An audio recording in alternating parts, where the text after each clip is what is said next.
Senhor Jesus,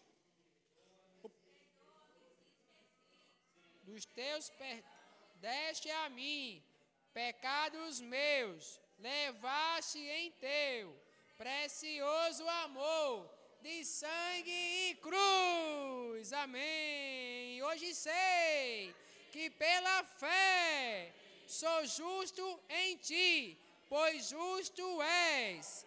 Pecados meus, lavaste em teu precioso amor, de sangue e cruz. Amém. Senhor Jesus, Senhor, obrigado, Senhor. Obrigado pelo teu amor. O teu amor me salvou. Senhor, o teu amor nos salvou. O teu amor nos resgatou. Todo o nosso ser. Senhor, obrigado por teu amor, Senhor, que enviou Cristo a mim, Senhor, pecador. Senhor Jesus, Senhor, vem nos perdoar, Senhor. Senhor Jesus, dos nossos pecados. Senhor, vem nos lavar com teu precioso sangue. Seu sangue e cruz. Amém. E hoje sei, irmãos, que é pela fé. Amém? É pela fé. Sou justo em ti, pois justo és.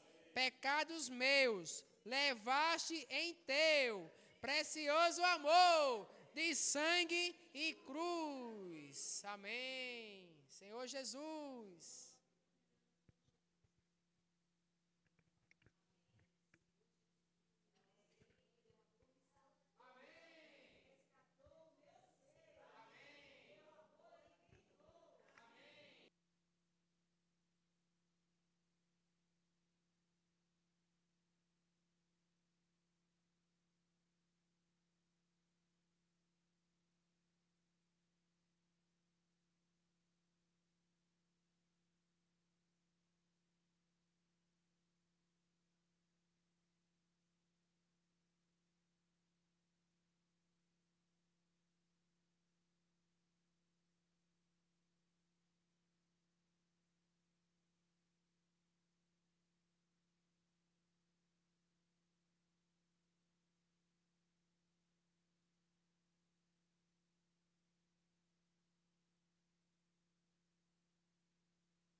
Senhor Jesus, amém. Amém. Levaste em teu precioso amor, de sangue e cruz.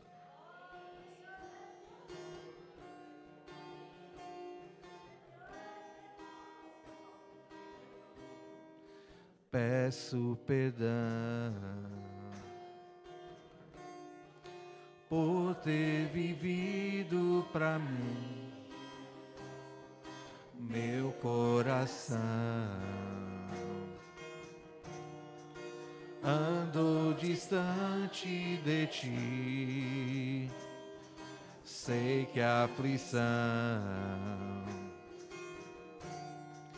tristeza e dores causei, mas salvação por tua morte ganhei. Não há nenhum sequer que entenda, que busque a Deus. Todos pecaram, carecem da glória de Deus.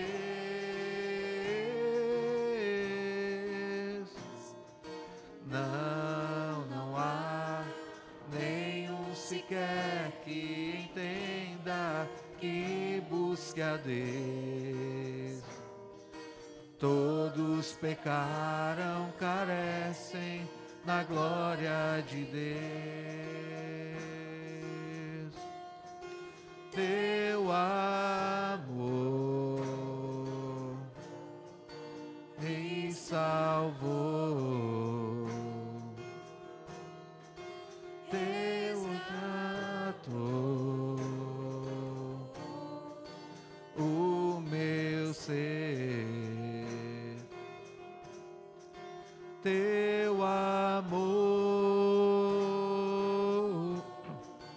enviou Cristo a mim, pecador, pecador, perdoa-me se esqueci do teu perdão que deste a mim,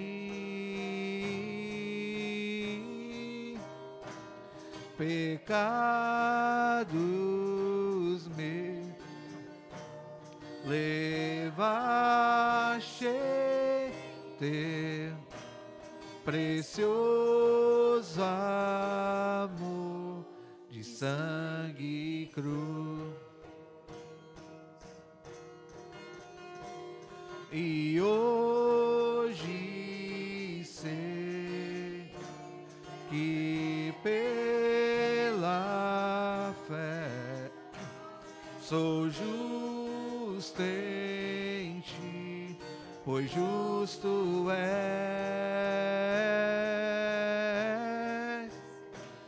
Pecados meus levaste teu precioso amor de sangue e cruz.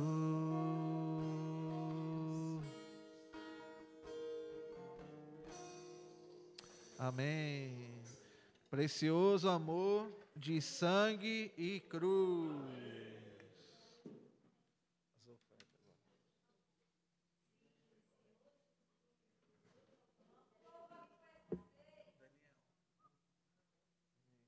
Amém.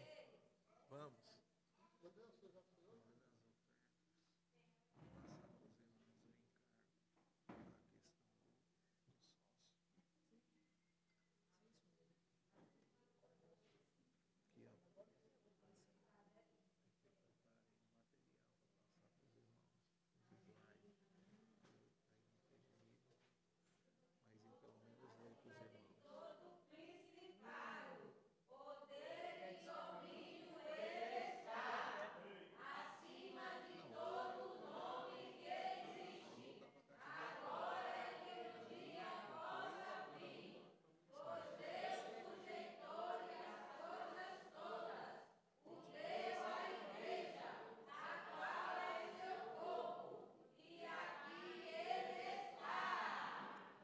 Amém.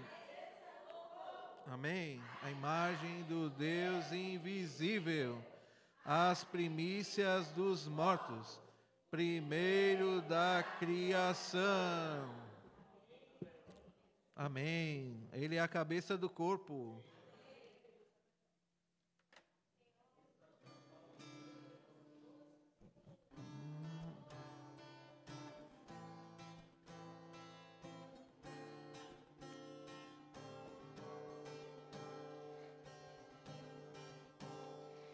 Acima de todo principado, poder e domínio Ele está. Acima de todo nome que existe, agora e que um dia possa vir. Pois Deus sujeitou-lhe as coisas todas, o deu à igreja.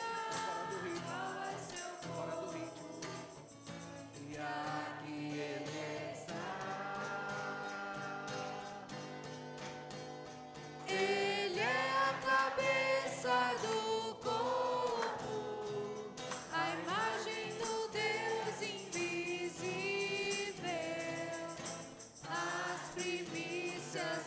dos mortos, primeiro da criação. Ele é a cabeça. Ele é a cabeça do corpo, a imagem do Deus invisível, as primícias dos mortos, primeiro da criação. Reunidos aqui o pão partimos, tomamos o cálice pra lembrar a morte que trouxe a vida abundante, e eis a igreja a cantar que Cristo é o Senhor, que Cristo Senhor voltará. Ele é a cabeça do corpo, a imagem do Deus invisível, as primícias dos mortos, primeiro da criação. Ele é a cabeça do corpo, a imagem do Deus invisível, as primícias dos mortos, primeiro da criação.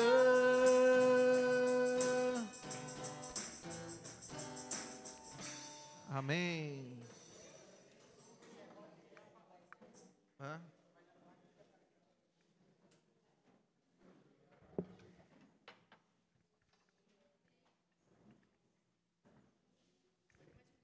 Amém, amém? Eu não costumo muito falar no momento da oferta, mas a gente tem um encargo para passar para os irmãos, tá? Aí eu vou aproveitar. Senhor Jesus, irmãos, graças ao Senhor que agora é um momento maravilhoso, né? É um momento onde nós podemos cooperar com o Senhor. Eu vou postar aqui no grupo da igreja uns slides que eu ia projetar para os irmãos, mas não foi possível. Deixa eu pegar aqui para os irmãos acompanharem, tá bom? Senhor Jesus, igreja. Os irmãos podem abrir aí no grupo da igreja, quem tiver acesso, e acompanhar. Se alguém aqui do CEAP estiver no grupo da igreja, pode também passar para os CEAPistas, tá?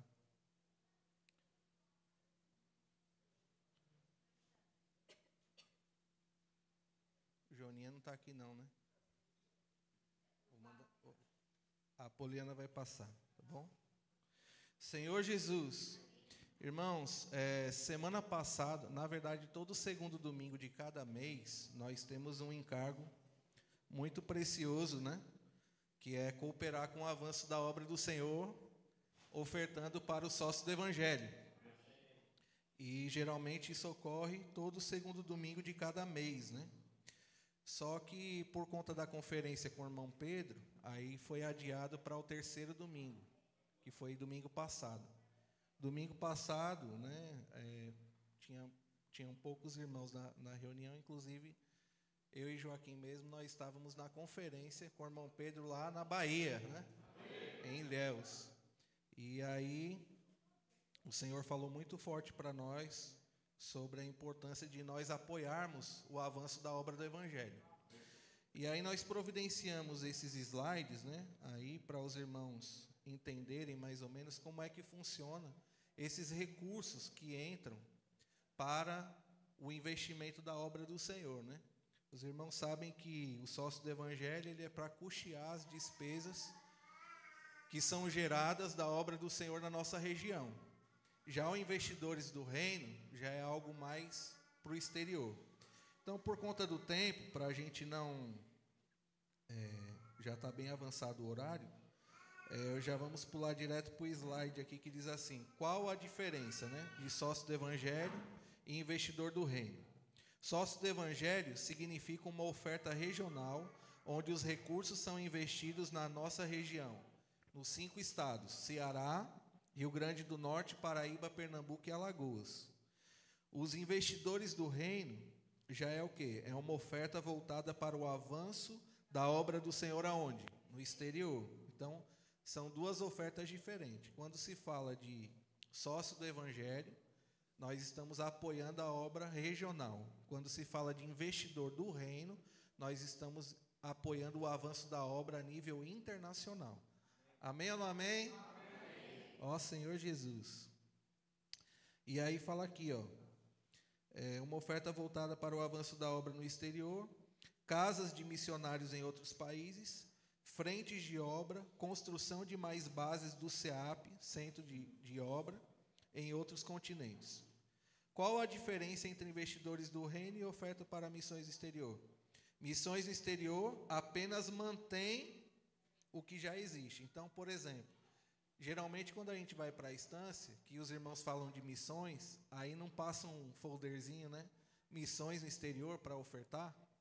Essas ofertas é para manter tudo que já existe na obra, quando se fala de missões exterior.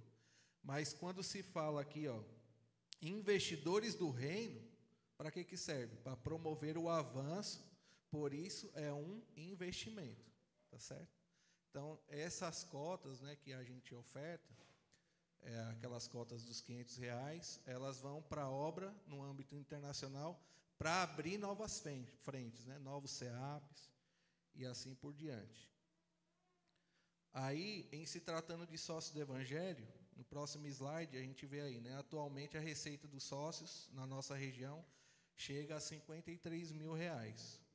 Porém, o gasto regional mensal de operacionalização, em média, é gasto R$97 mil.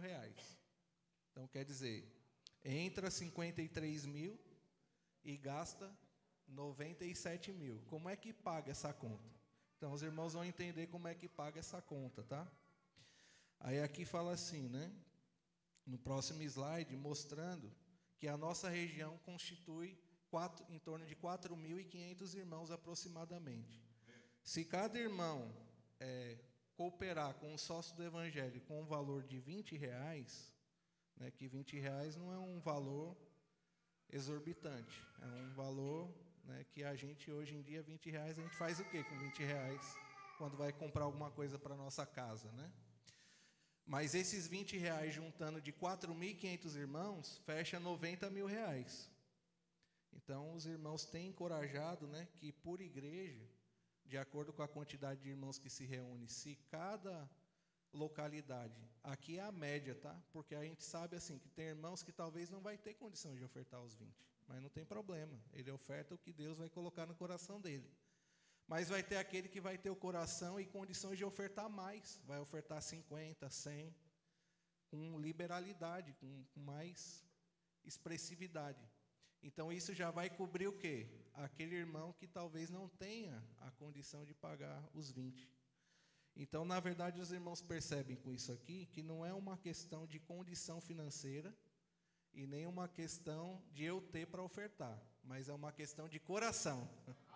Se a gente tiver o coração, o Senhor vai honrar, porque a obra é do Senhor. A obra não é nossa, a obra é do Senhor. E aí, essas ofertas do sócio do Evangelho, aí colocamos aqui, né? Se a conta não fecha, como está sendo feito? Aí é onde entra a comportagem dinâmica. Então, a comportagem dinâmica hoje, ela é responsável por sustentar boa parte da obra do Senhor hoje. Complementa o que falta para fechar os 97 mil. Então, irmãos, os irmãos percebem como é importante a comportagem também, né? Que às vezes, muitos que estão de fora, que não conseguem enxergar o que Deus está fazendo, às vezes até critica a comportagem. Mas Deus não só usa a comportagem para salvar pessoas, como também para manter a própria obra dele. Amém. Irmãos, isso não é maravilhoso? Amém. Isso é maravilhoso, isso é um encorajamento para nós, né? E principalmente a gente que serve nessa frente de batalha, a gente se alegra por saber que o nosso trabalho feito no Senhor não é em vão. Que o Senhor está olhando para a obra dele, né? Aí fala aqui que a comportagem serve também para ajudar na manutenção da obra regional, da região. Porém, esse recurso serviria para o avanço da obra e das ferramentas que o Senhor tem nos dado, né? E quais são essas ferramentas, né, que esses recursos do sócio do Evangelho mantêm? Tem o próprio SEAP. Graças ao Senhor, nós temos o SEAP em Sapé. E nós estamos exportando missionários para toda a terra. Irmãos, eu me alegrei quando eu fui assistir a live do PAC ontem, e eu vi Hélida, que foi aperfeiçoada conosco aqui no SEAP, sabe aonde? Na Coreia do Sul, pregando o Evangelho. Irmãos, isso é um encorajamento para nós, né? Então, assim, o SEAP, para ele se manter, ele precisa de recursos, né? Aí também mantém as casas de adolescentes integrais, que são 3. Tem uma em João Pessoa, tem uma em Natal e tem outra em Fortaleza. Então, nós temos um grupo grande de irmãos. Inclusive, nós temos uma irmã que está fazendo o SEAP agora, que tem uma filha que está na CDA Integral, lá de Natal. E nós temos um que está passando férias aqui, de escola, cadê? De Pilar, está na CDA Integral de João Pessoa, né? Então, irmãos, isso tudo são frutos que nós estamos colhendo para o Senhor, né? Aí tem os transportes que precisam de manutenção, o ônibus, a van, a minivan, os carros dos obreiros, o próprio expolivro. Nós temos 75 comportores e ceapistas que estão ligados à obra. Então, quando tem reunião de comportores, é custo de deslocamento deles para as reuniões, tá certo? Também tem várias casas da obra espalhadas nos 5 estados. Tem estado que tem até mais de uma casa alugada. E agora, com essa questão de abrir novas frentes, a gente está tendo que abrir novas casas, porque tem lugar que não tem absolutamente nada. Então, a casa é o apoio para os comportores e também tem servido para ser o local de reuniões. Amém. Então, nós já estamos partindo pão, sabe aonde? No Juazeiro do Norte. Amém. Estamos partindo pão em Sobral. Né? Nós, de vez em quando, a gente posta alguma coisa no grupo da igreja, para os irmãos irem acompanhando. Então, irmãos, quanta coisa, né? Quanta necessidade. Ainda tem a ajuda às igrejas. Às vezes tem alguma igreja passando alguma necessidade, alguma adversidade. Então, esses recursos desse fundo também dão apoio para as igrejas. Por exemplo, Pilar, próximo domingo, vai ser o estabelecimento da mesa do Senhor. Amém. E a igreja em Sapé vai estar lá. Né, encorajando ali junto com os irmãos. A gente foi lá, fui com o irmão Salles esses dias lá, muita necessidade. Mas o que já tem, já é fruto do quê? Desse fundo, entendeu? Para manter o aluguel ali e tudo mais. Também, expansão em várias cidades polo, né? Juazeiro do Norte, Petrolina, Sobral, Caruaru, Campina Grande, entre outros. Tudo isso e muito mais, né? Como o nosso encargo é falar do sócio do Evangelho hoje, depois os irmãos deem uma olhadinha aqui, falando um pouco sobre os investimentos que estão sendo feitos com o investidor do reino.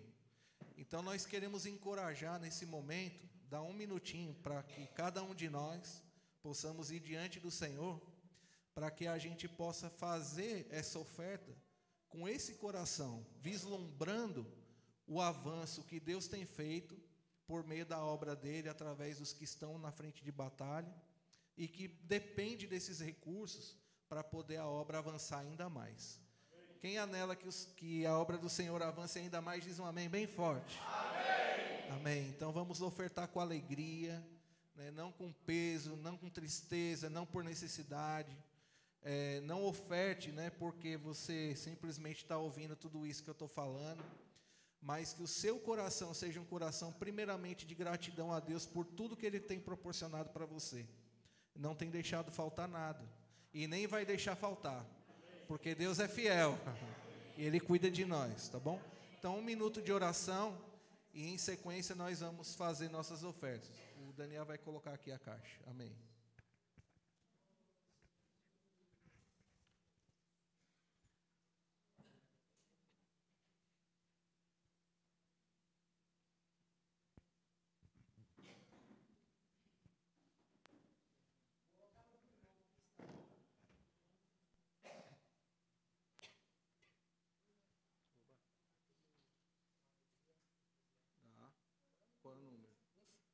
alegria, entusiasmo e excelência. É outrozinho, né?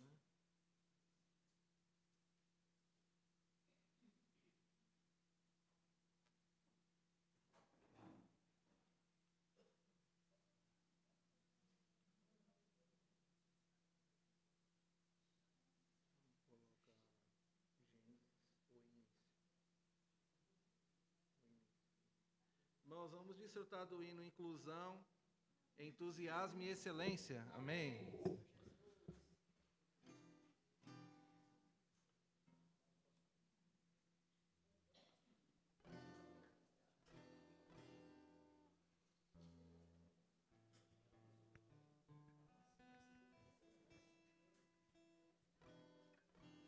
Quero ouvir um grito de vitória, estou sentindo o meu coração vibrar, pois eu sei que chegou a minha hora. Ouço forte o Senhor a me chamar, a incluir jovens, velhos e crianças, no ministério que o Senhor nos confiou. A exercer tal função eu fui chamado, e os ajudar a assim permanecer. Com alegria, entusiasmo, servindo aquele que me comissionou. Com alegria, entusiasmo e excelência, servindo ao Senhor. Com alegria, entusiasmo, servindo aquele que me comissionou. Com alegria, entusiasmo e excelência, servindo ao Senhor. Eu vou sair, evangelizar, vida a todos levar. Eu vou sair, evangelizar, vida a todos levar. Quero ouvir um grito de vitória, estou sentindo o meu coração vibrar, pois eu sei que chegou a minha hora. Ouço forte o Senhor a me chamar, a incluir jovens, velhos e crianças, no ministério que o Senhor me confiou. A exercer tal função eu fui chamado, e os ajudar a assim permanecer. Com alegria, entusiasmo, servindo aquele que me comissionou. Com alegria, entusiasmo e excelência, servindo ao Senhor. Com alegria, entusiasmo, servindo aquele que me comissionou. Com alegria, entusiasmo e excelência, servindo ao Senhor. Eu vou sair, evangelizar, vida a todos levar. Eu vou sair, evangelizar, vida a todos levar. Amém. Senhor Jesus, abençoa as ofertas.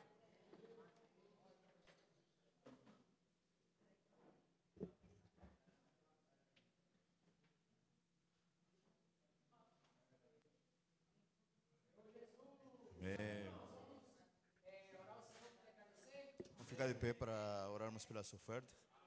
Amém. Oh Senhor Jesus, oh Senhor Jesus, Senhor Jesus, somos te gratos, Senhor, por esse privilégio, Senhor, pela oportunidade, Senhor, de podermos cooperar, Senhor, com Tua obra, Senhor. Senhor Jesus, Senhor, aceita nossa oferta, Senhor, mas primeiro aceita o nosso coração, Senhor. Senhor Jesus, Senhor, nós queremos estar engajados, Senhor, ser aqueles que lutam pelo Teu reino, Senhor, com tudo o nosso ser, Senhor. Senhor Jesus, dá um coração puro, Senhor, para ofertar o nosso viver, Senhor, e tudo que somos, Senhor, e tudo que temos é para Ti, Senhor. Abençoa, Senhor, o avanço da Tua obra, Senhor. Amém. Senhor Jesus.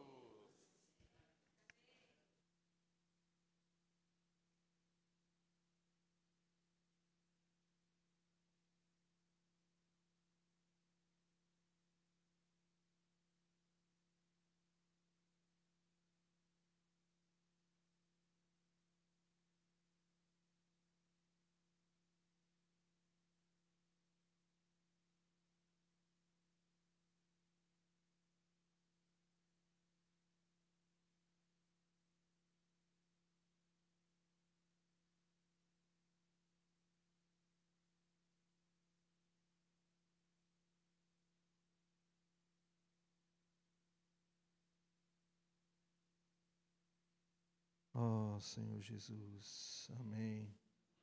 Senhor Jesus, amém.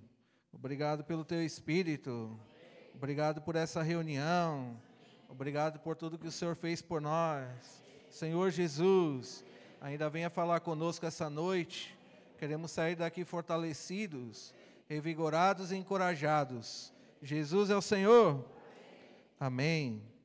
Senhor Jesus, como havia falado para os irmãos ainda há pouco, né?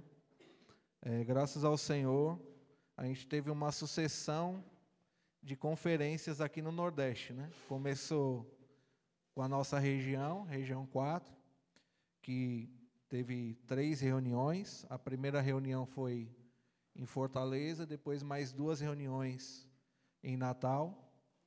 E na semana seguinte, semana passada, aí o Senhor nos proporcionou ainda mais uma conferência no Nordeste, na cidade de Ilhéus, sul da Bahia, né? E graças ao Senhor, o Senhor permitiu que a gente fosse para essa conferência. E foi uma conferência muito boa, não só a conferência em si, mas nós tivemos muitos momentos de comunhões informais, nos cafés da manhã, café da tarde, depois do almoço, depois do jantar.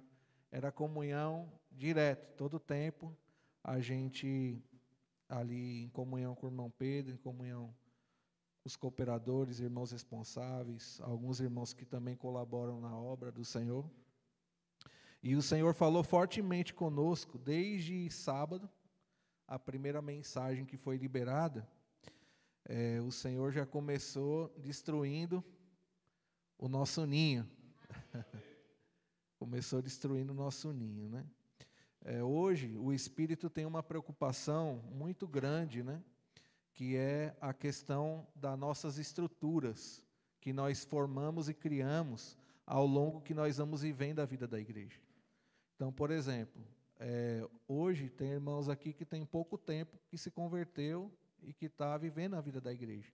Então, ele já entrou já no momento em que a igreja está vivendo tudo que ela está vivendo hoje, essa esfera, né? Gritos de guerra, imersão na palavra, que mais? Comportagem dinâmica, tudo são ferramentas, são coisas que o Senhor tem nos dado nesse tempo atual. Então, quem está chegando agora já está entrando dentro dessa realidade que nós estamos vivendo atualmente. Mas há também aqueles irmãos que já tem muito tempo, né, que está na vida da igreja, que se reúne, que ganhou, né, a visão da igreja, hoje tem permanecido no viver da igreja, às vezes com um pouco de dificuldade para conseguir absorver tudo, e entender e compreender bem tudo que o Espírito está transmitindo nesse tempo atual. Mas, irmãos, o fato é que o Espírito, ele é dinâmico. O Espírito, ele não para, e ele não se limita aquilo que nós aprendemos ao longo do tempo, porque senão ele não seria o Espírito, ele não seria Deus, e a vontade que prevaleceria não seria a de Deus, e sim a nossa. Então hoje, irmãos, o que o Senhor está mostrando para nós? Que Ele tem um desejo no coração, e o desejo do coração de Deus é que a vontade dEle, o desejo dEle, o beneplácito, o bom prazer dEle, o anseio que Ele tem no coração, se cumpra por meio da igreja. Então, irmãos, nós somos privilegiados de estarmos vivendo a vida da igreja nesse tempo que nós estamos vivendo. Por quê? Porque esse tempo é o tempo final. Nós somos os trabalhadores da última hora. Sabe por que a vida da igreja, né, teve uma mudança tão radical, né? E, assim, até muitos irmãos não conseguiram entender, alguns não permaneceram e saíram do nosso meio. Deus sabe o coração de cada um, não é o nosso objetivo aqui falar de posicionamento de ninguém. Mas o fato é que se nós permanecemos, é porque Deus quer contar conosco. Se nós estamos vivendo a vida da igreja nesse tempo, é porque Deus quer realizar o desejo do coração dele. E nós não podemos simplesmente criar nossa estrutura, e uma coisa que ficou muito forte para mim nessas comunhões, principalmente as informais. Porque nas informais parece que a gente aprende mais coisa até do que na própria mensagem. Embora as mensagens foram ricas, nós ganhamos muita coisa nas mensagens, mas nas comunhões informais a gente parece que ganha mais luz, ganha mais clareza do que Deus está fazendo, né? E o que ficou muito forte para mim, né? Que quando eu não dependo da direção do Espírito, quando eu dependo da minha capacidade, na verdade, ali não é o governo do Espírito atuando, mas é o governo humano. E o governo humano, ele não pode e nem irá produzir a vontade de Deus. O governo humano, o máximo que faz é o que está acontecendo lá em Israel, lá na faixa de Gaza. Agora os Estados Unidos entram no meio da guerra. Isso é o governo humano. O governo humano só gera decadência e destruição. Mas o reino de Deus é justiça, paz e alegria. Para quem? Para aqueles que estão debaixo do encabeçamento de Cristo. Então, Cristo, Ele quer encabeçar todas as coisas. Deus quer encabeçar todas as coisas. Mas eu preciso me permitir ser encabeçado pelo Senhor. Então, irmãos, até, né, o fato de a gente estar aqui passando um encargo para os irmãos, não é muito fácil a gente estar aqui. Eu passei a semana desfrutando, ruminando, lendo, revendo, indo diante do Senhor. Hoje mesmo foi um dia que eu fiquei pensando, né? Qual é a direção do Espírito? Então a gente chega aqui com um monte de conteúdo aqui e não consegue falar tudo que a gente ganhou em 25 minutos, não dá para falar. Mas isso é bom. O friozinho na barriga é bom. Sabe por quê? Porque quem vai falar não é o Israel. Quem vai falar é o Espírito. Ó Senhor Jesus. E aí, em relação a Jó, no capítulo 1, a gente vê um Jó bem interessante, né?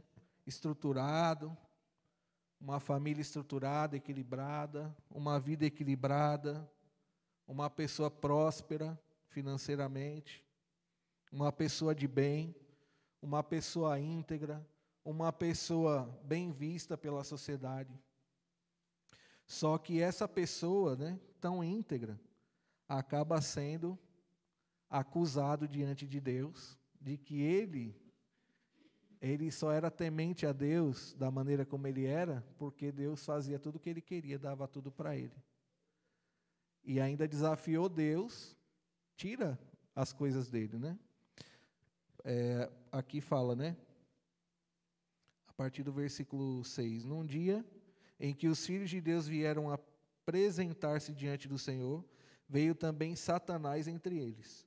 Então o Senhor perguntou a Satanás: de onde você vem?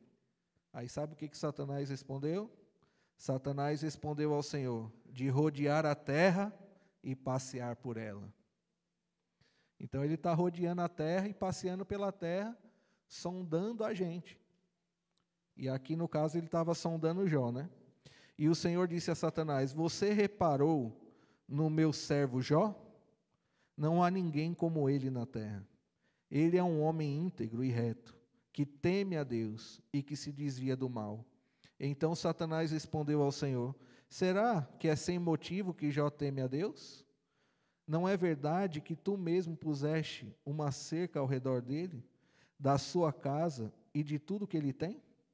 Abençoaste a obra das suas mãos e os seus bens se multiplicaram na terra. Mas estende a tua mão e toca em tudo que ele tem, para ver se ele não blasfema contra ti na tua face. Então o Senhor disse a Satanás, você pode fazer o que quiser com tudo que ele tem, só não estenda a mão contra ele. Então Satanás saiu da presença do Senhor, e a gente já conhece a história e já sabe no que deu, né? Então perdeu filhos, ficou doente, ficou cheio de chagas, né? Inclusive diz que ele se coçava com um caco de telha e as feridas eram dos pés até a cabeça, o alto da cabeça. E você já pode imaginar a cena. A cena era tão terrível que a própria mulher dele orientou ele a amaldiçoar Deus para morrer.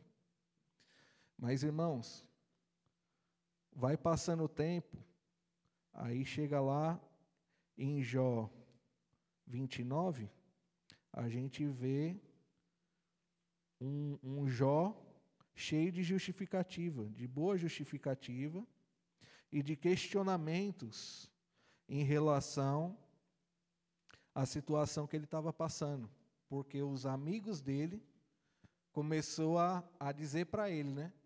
Falou, você está nessa situação aí porque você pecou, você cometeu algum erro, você fez alguma coisa de errado, por isso que você está passando por isso. Aí, Jó, não suportando, né, essa afronta desses amigos dele, ele começa a dizer no 29, versículo 1, já continuou em sua fala dizendo, quem me dera ser como fui nos meses passados, como nos dias em que Deus cuidava de mim, quando Deus fazia resplandecer a sua lâmpada sobre a minha cabeça, quando eu, guiado por sua luz, caminhava na escuridão. Quem me dera ser como fui nos dias do meu vigor, quando a amizade de Deus estava sobre a minha tenda, quando o Todo-Poderoso ainda estava comigo e os meus filhos estavam ao meu redor, quando eu lavava os meus pés em leite, e da rocha me corriam rios de azeite. Quando eu me dirigia até o portão da cidade e mandava preparar o meu assento na praça. Quer dizer, Jó aqui, ele estava com um saudosismo, né? Do que ele vivia antes, com saudade dos bons tempos que ele viveu. Aí fala assim, os moços me viam e se retiravam, e os idosos se levantavam e ficavam em pé. Os príncipes reprimiam as suas palavras e punham a mão sobre a boca. A voz dos nobres emudecia e a língua deles se apegava ao céu da boca. O ouvido que me ouvia dizia que eu era feliz. O olho que me via dava testemunho de mim. Porque eu livrava os pobres que pediam ajuda, e também o órfão que não tinha quem o socorresse. A bênção do que estava prestes a perecer vinha sobre mim, e eu fazia o coração da viúva cantar de alegria. Olha quanta coisa, né? Eu me cobria de retidão, e ela me servia de roupa. A minha justiça era como um manto e um tumbante. Eu era os olhos do cego e os pés do aleijado. Era pai dos necessitados, e até as causas dos desconhecidos eu examinava. Eu quebrava os queixos dos iníquos e arrancava as vítimas dos dentes deles. Eu dizia: vou morrer no meu ninho.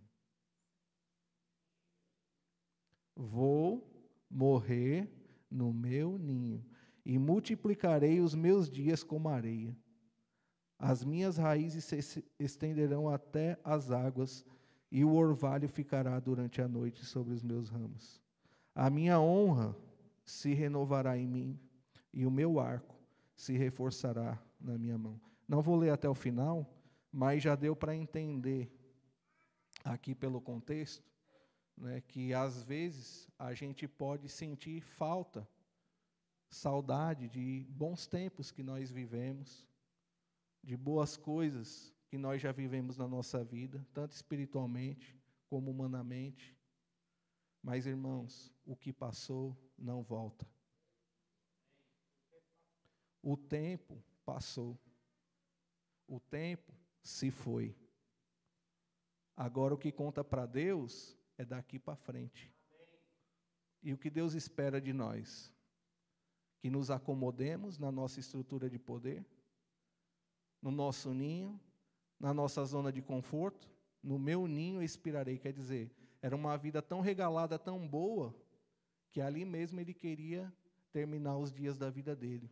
Mas, irmãos, se há uma motivação para vivermos, é para cumprir com a vontade de Deus.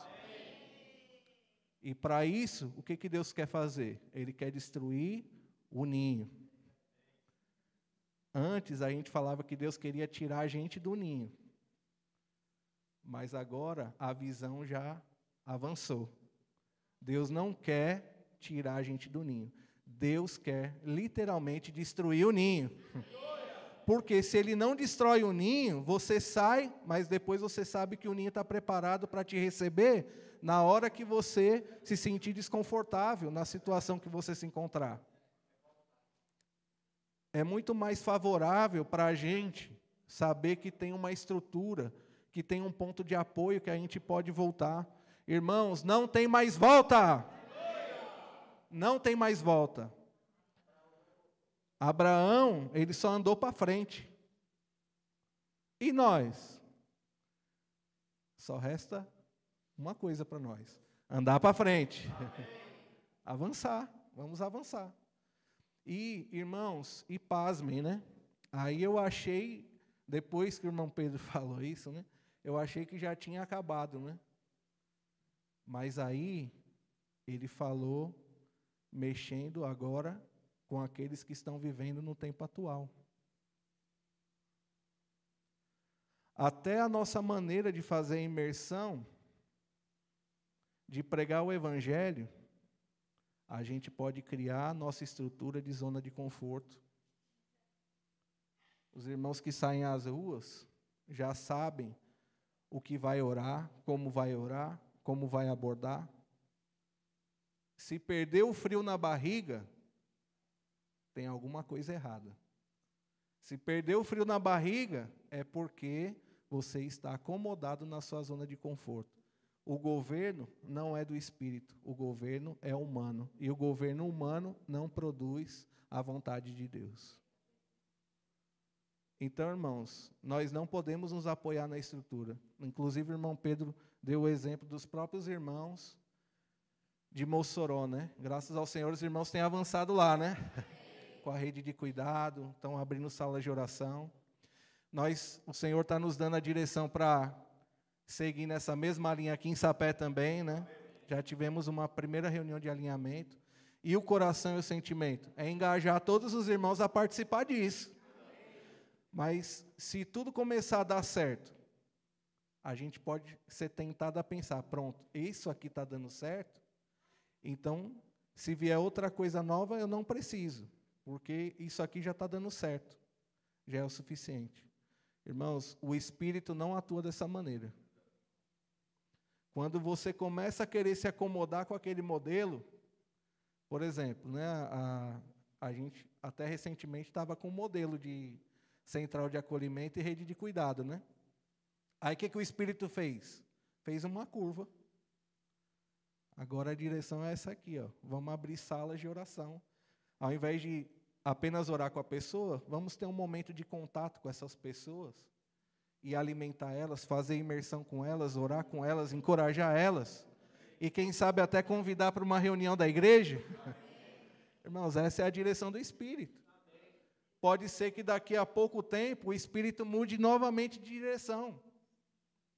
Aí o que a gente vai fazer? A gente vai questionar o Senhor porque mudou?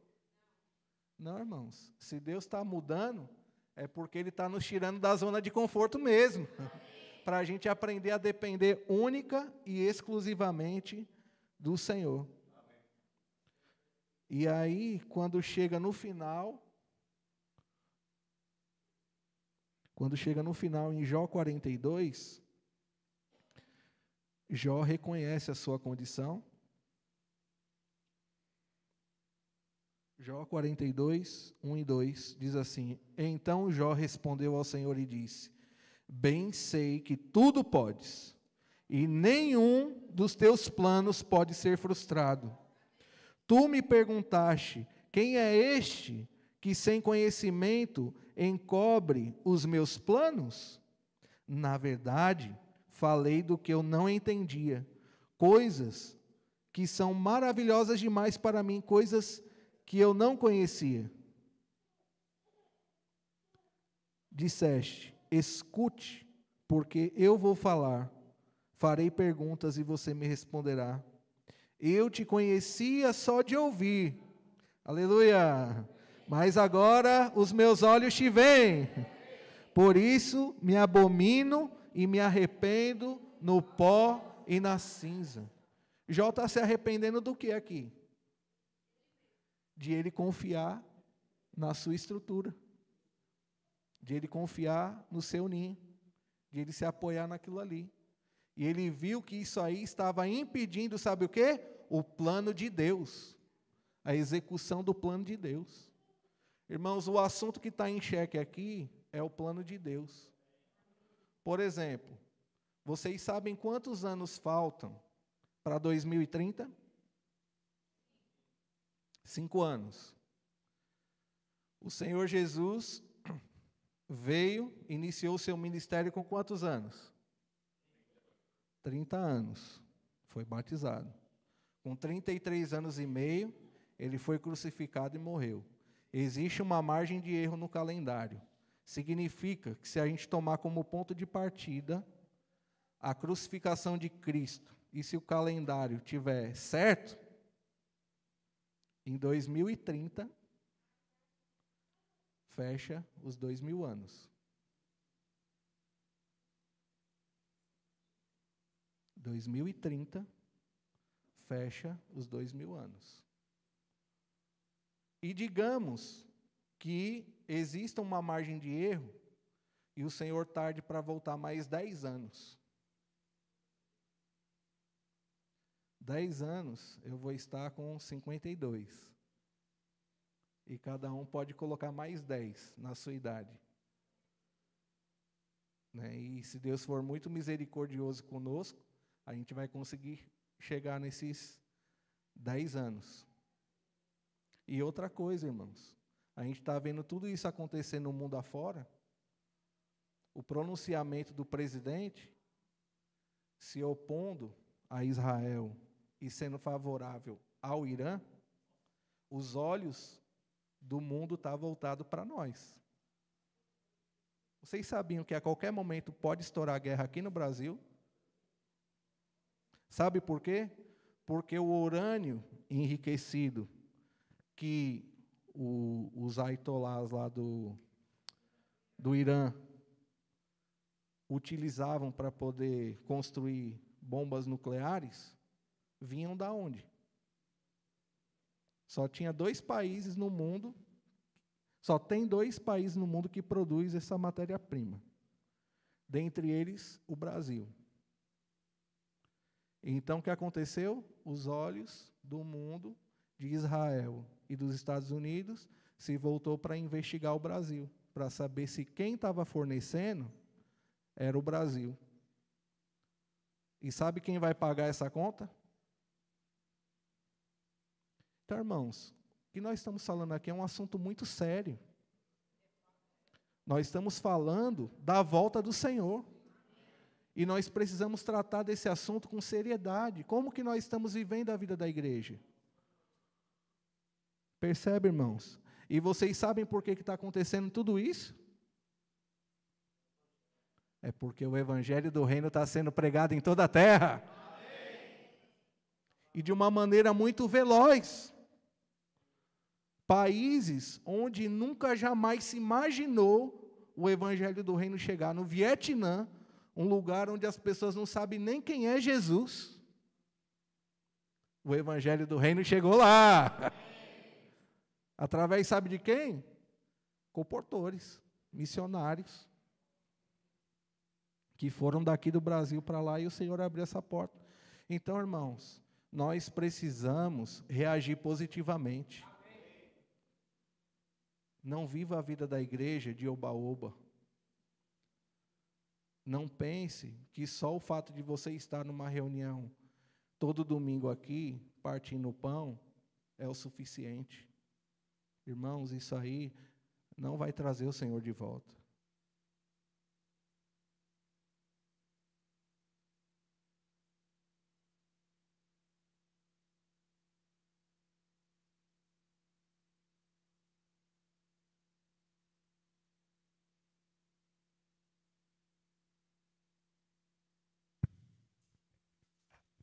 Mas sabe o que vai trazer o governo, o encabeçamento do Senhor para essa terra? A pregação do evangelho do reino. Por isso que nós estamos falando de uma ferramenta agora que vai precisar de, se possível, toda a igreja se envolver. Ah, irmão, mas eu não gosto de falar com pessoas, eu não gosto de me relacionar com pessoas. Irmão, e no reino vai... É isso que eu ia dizer agora. E no reino? Porque a Bíblia diz que o reino o Senhor vai dar para a gente governar as nações. E as nações é o quê? É um território ou são pessoas? Pessoas. Então não é melhor a gente aprender hoje? Então, irmãos, não tenha medo, não tenha vergonha. Não tenha medo, não tenha vergonha. Ah, irmão, eu não sei, não tem problema. Vamos se juntar? Vamos se unir aqui, ó. Fulano com Beltrano, Ciclano. Porque talvez você pode entrar ali e nem falar nada. Mas só a sua presença ali, cuidando das pessoas junto com o outro irmão que já é mais aberto para falar, vai se sentir encorajado. Porque sabe que tem alguém ali, pelo menos, para dizer um amém. Não é bom? Irmãos, vamos nos levantar para pregar o evangelho do reino. Amém. Vamos promover mais saídas. Vamos fazer o vem ver. E o anseio do nosso coração e a nossa oração, estava com o Joaquim lá nessa comunhão, e o irmão Pedro bateu forte de novo, casa de adolescente. E sabe qual foi a nossa oração? Senhor, restaura a casa de adolescente de Sapé.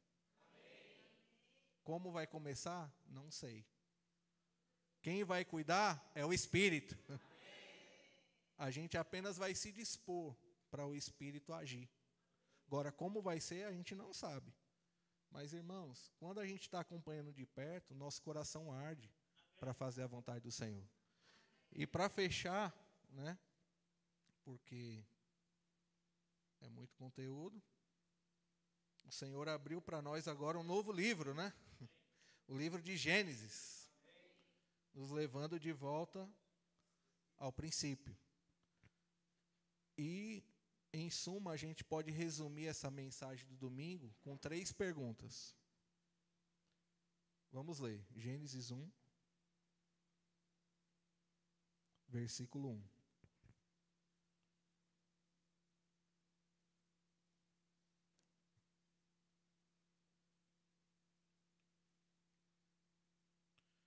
Gênesis 1:1 diz assim: no princípio criou Deus os céus e a terra.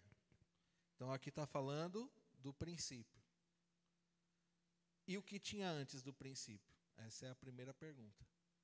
Antes de tudo existir, o que tinha antes?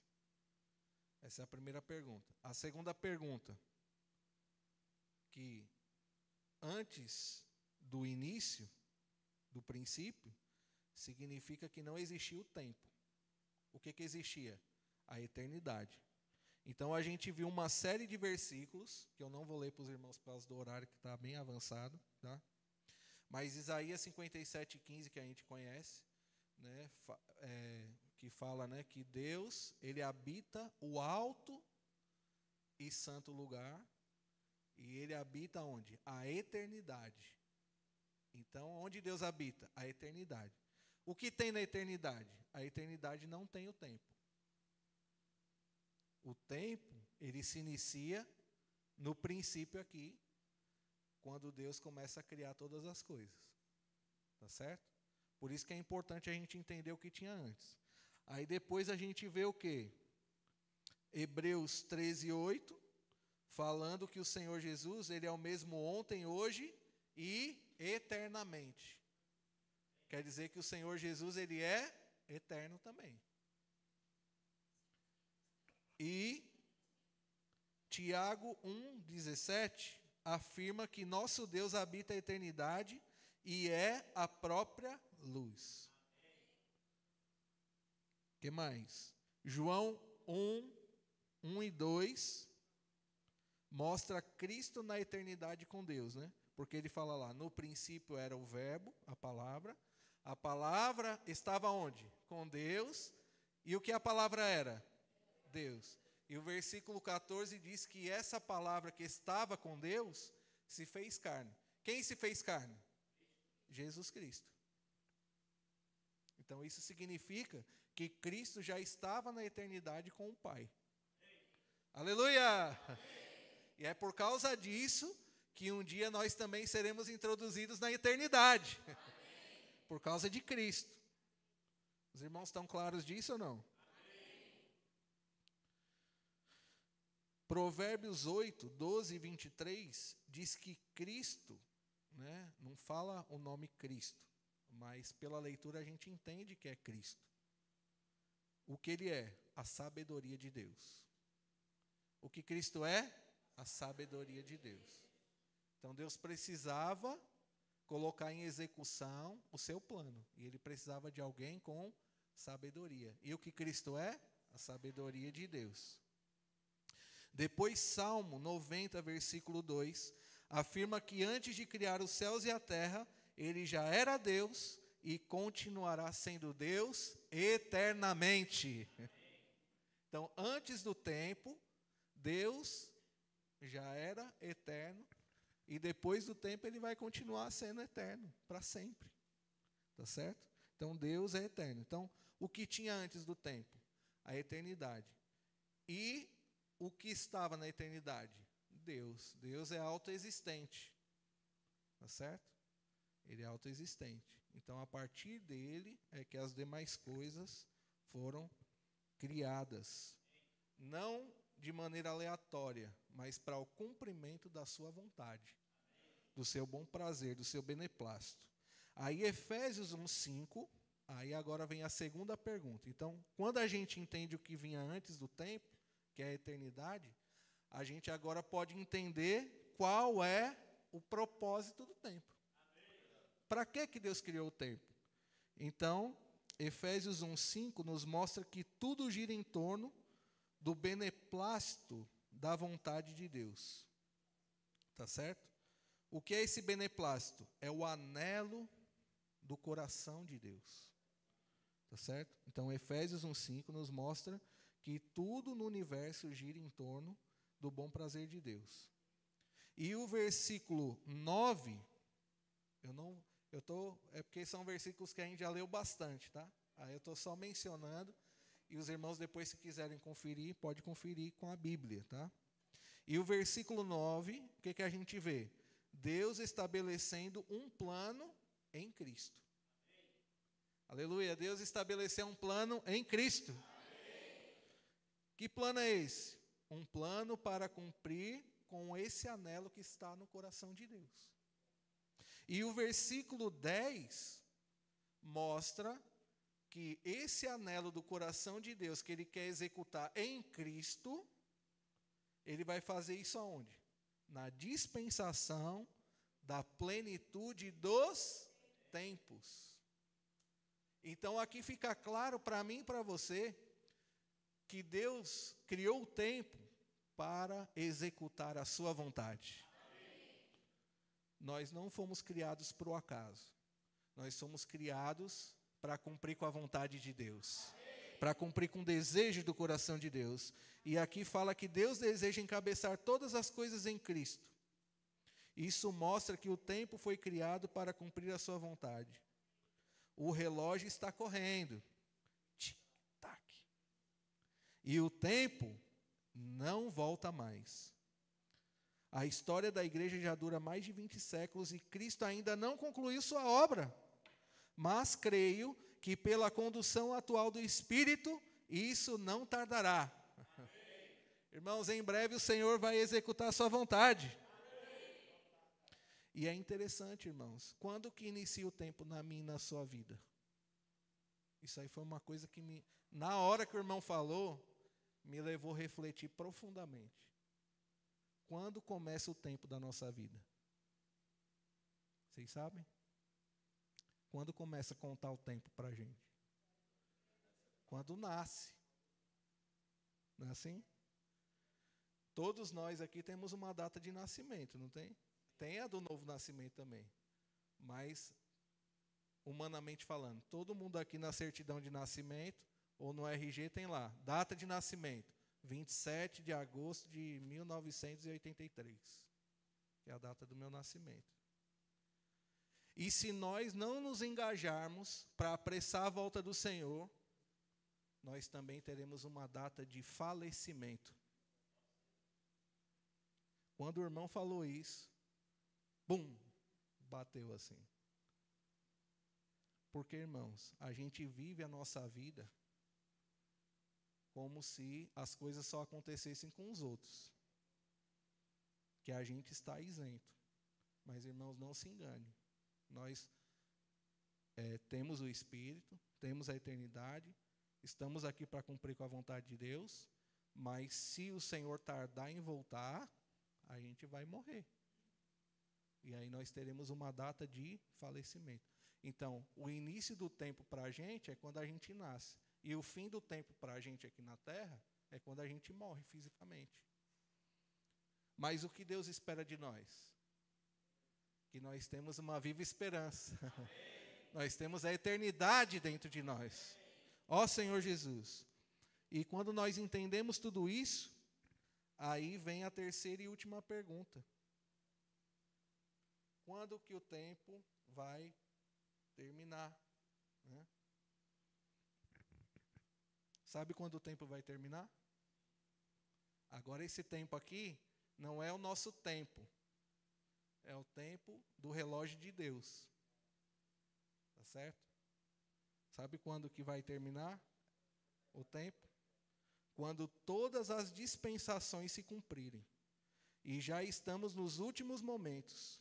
O milênio virá. Cristo reinará por 1000 anos. E ao final desse tempo, o tempo terá fim. Então, se nós vermos, né? De Adão até Abraão, 2000 anos. De Abraão a Cristo, 2000 anos. E de Cristo até o tempo atual, quase 2000 anos. Resta para Deus o quê? Um descanso. E o descanso é o 7º dia. E o 7º dia é o milênio. É 1000 anos. Quer dizer que o reino ainda está dentro do tempo. Aí quando terminar o reino, o período do reino, aí o que vai acontecer? Deus estabelece o trono branco. E aí já tem a completação dos vencedores. Lá no final. Aí os vencedores ainda vai ter uma última batalha, que é para jogar o anticristo e o falso profeta para dentro do lago de fogo. E Deus vai começar pouco a pouco fazendo a faxina, fazendo a faxina, fazendo a faxina, até o Hades, que é o lugar onde tem o seio de Abraão e o tormento, também vai ser lançado para dentro do lago de fogo. Por quê? Não vai precisar mais de um lugar para a alma e o espírito da pessoa ficar lá guardada, porque Deus já vai ter consumado todas as coisas.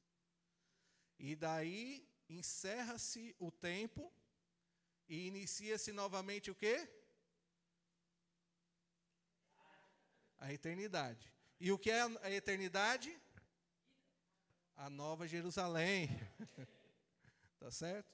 A Nova Jerusalém é a eternidade. Só que assim, nós estamos falando ainda do ponto de vista do tempo que nós estamos vivendo. Porque Deus é eterno, Ele está do lado de fora, Ele já está vendo tudo consumado. Contudo, Ele escolheu no tempo a mim e a você para cooperar com Ele. E a palavra de comando do Senhor para nós é: vamos nos engajar? Vamos nos comprometer? Vamos pregar o Evangelho? Vamos nos entregar ao Senhor enquanto é tempo? Irmãos, não brinquemos com isso. Nós tivemos recentemente uma fatalidade. Uma criança de 7 anos dormiu no Senhor. Mexeu com todo mundo. Né? Quem poderia pensar que uma fatalidade dessa fosse acontecer? Na verdade, a gente sempre espera o quê? Um futuro brilhante, é uma criança, cheia de vitalidade, de perspectivas, tá certo? Mas frágil também, como nós. Então, irmãos, não confie nisso. Se Deus está te chamando hoje, se entregue para Ele hoje. Se Ele está convocando você para cooperar com Ele hoje, se levante e coopere com Ele hoje. Não deixe para amanhã. Tem um corinho, né, do grupo cristão que fala assim: amanhã pode ser muito tarde. Hoje Cristo te quer o quê? Libertar. Vamos repetir? Amanhã pode ser muito tarde. Hoje Cristo. Vamos ver se vocês conhecem. Amanhã pode ser muito tarde. Hoje Cristo te quer libertar. Mais uma vez, amanhã. Amanhã pode ser muito tarde. Hoje Cristo te quer libertar. Pronto. Esse é o encargo que o Senhor me deu. Para passar para os irmãos. E que possamos ser fiéis ao Senhor, né? E que possamos acompanhar de perto a palavra profética. Daniel 9:5. Irmão, 5 minutinhos para a gente revisar em pequenos grupos. É o tempo que a gente organiza aqui os avisos para concluir a reunião. Amém. Jesus é o Senhor.